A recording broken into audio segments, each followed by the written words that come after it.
ایک گاؤں میں فیض نام کا ایک نوجوان رہتا تھا۔ وہ ایک اچھا لڑکا تھا، لیکن دنیا کی مصروفیات میں اتنا گم ہو گیا تھا کہ نماز، تلاوت قرآن اور دینی باتوں سے دور ہوتا جا رہا تھا۔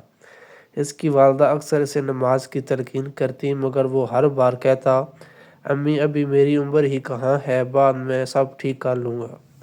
ایک رات فیض اپنے دوستوں کے ساتھ ایک شادی سے واپس آ رہا تھا۔ راستہ مختصر کرنے کے لیے وہ لوگ ایک پرانے قبرستان کے قریب سے گزرنے لگے۔ رات کافی تاریک تھی اور ہر طرف خاموشی چھائی ہوئی تھی۔ اچانک فیض کو ایسا محسوس ہوا جیسے کسی نے آہستہ سے اسے پکارا ہو۔ فیض چونک گیا اور پیچھے مڑ کر دیکھنے لگا، مگر وہاں کوئی نہیں تھا۔ اس نے سوچا شاید اس کا وہم ہے۔ کچھ قدم آگے بڑھا تو دوبارہ آواز سنائی دی، فیض اپنی زندگی بدل لو۔ اب اس کے جسم میں خوف طاری ہوا۔ اس نے اپنے دوستوں سے پوچھا، تم لوگوں نے کچھ سنا؟ مگر سب نے انکار کر دیا۔ فیض خاموش ہو گیا، لیکن اس کا دل بے چین تھا۔ گھر پہنچ کر بھی اسے سکون نہ ملا۔ رات کو جب وہ سویا تو اس نے ایک عجیب خواب دیکھا۔ خواب میں وہ ایک سنسان میدان میں کھڑا تھا۔ دور ایک بزرگ شخص نظر آیا جن کے چہرے پر نور تھا۔ بزرگ نے کہا، فیض دنیا کی زندگی بہت مختصر ہے۔ جو وقت گزر جاتا ہے وہ واپس نہیں آتا۔ اللہ نے تمہیں بہت سی نعمتیں دی ہیں، ان کا شکر ادا کرو۔ فیض نے پوچھا، آپ کون ہیں؟ مگر جواب دینے سے پہلے ہی اس کی آنکھ کھل گئی۔ صبح ہوتے ہی فیض بہت پریشان تھا۔ وہ سیدھا مسجد گیا اور امام صاحب سے ملا۔ امام صاحب نے پوری بات سنی اور مسکرا کر بولے، بیٹا ضروری نہیں کہ ہر آواز واقعی قبرستان سے آئی ہو، لیکن کبھی کبھی اللہ تعالیٰ انسان کے دل کو جگانے کے لیے ایسے حالات پیدا کر دیتا ہے۔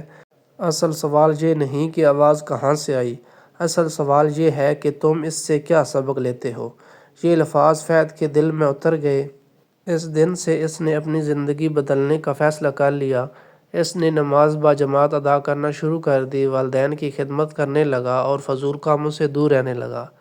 چند ہفتوں بعد ایک اور واقعہ پیش آیا۔ فیض کا ایک پرانا دوست تھا جو ہمیشہ کہتا تھا، زندگی صرف مزے کرنے کا نام ہے۔ ایک دن اچانک اس دوست کی وفات کی خبر آ گئی۔ پوری بستی غم میں ڈوب گئی۔ جب فیض جنازے میں گیا اور اپنے دوست کی قبر پر مٹی ڈالی تو اس کی آنکھوں سے آنسو بہنے لگے۔ اسے احساس ہوا کہ موت کسی بھی وقت آ سکتی ہے۔ اس رات اس نے اللہ کے حضور سجدہ کیا اور دل سے توبہ کی۔ وقت گزرتا گیا، فیض کی زندگی میں سکون آنا شروع ہو گیا۔ لوگ اس کی عزت کرنے لگے، اس کے والدین بھی اس سے بہت خوش تھے۔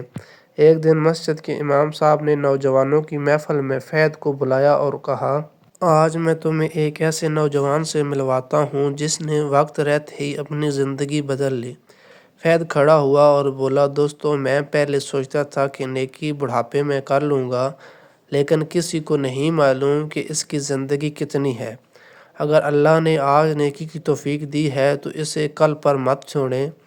محفل میں موجود بہت سے نوجوانوں کی آنکھیں نم ہو گئیں۔ فیض جب گھر لوٹا تو اس کے دل میں عجیب سکون تھا۔ اسے محسوس ہوا کہ اصل کامیابی دولت، شہرت یا دنیاوی چیزوں میں نہیں ہے، بلکہ اللہ کی رضا میں ہے۔ اس دن کے بعد وہ دوسروں کو بھی نماز، والدین کی خدمت اور اچھے اخلاق کی دعوت دینے لگا۔ سبق: زندگی بہت مختصر ہے، موت کسی بھی وقت آ سکتی ہے۔ جو شخص وقت رہتے ہی اپنی اصلاح کر لیتا ہے وہ دنیا اور آخرت دونوں میں کامیاب ہو جاتا ہے۔ اللہ تعالیٰ ہمیشہ توبہ کرنے والوں کو پسند کرتا ہے۔ اگر اس طرح کی مزید ویڈیو دیکھنا چاہتے ہیں تو ہمارے چینل کو سبسکرائب کریں تاکہ آنے والی تمام ویڈیو آپ تک پہنچتی رہیں۔ شکریہ۔